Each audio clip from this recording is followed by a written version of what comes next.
আজকে আপনাদের দেখাবো এলজি ফ্রিজে কোথায় কোন পাইপ সংযোগ থাকে। এই যে দেখুন এলজির কম্প্রেসার, এই কম্প্রেসারের মডেল নাম্বার হচ্ছে আমাদের NR57LA-EG। হ্যাঁ, 1 হর্স পাওয়ার 220 ভোল্ট। হ্যাঁ,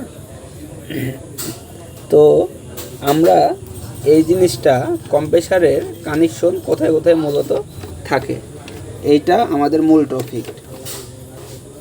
কম্প্রেসারে 3টা পাইপ থাকে, 2টা সাকশন, একটা ডিসচার্জ। এই ডিসচার্জ পাইপটা হচ্ছে আমাদের দিয়ে কন্ডেন্সারে চলে যায়।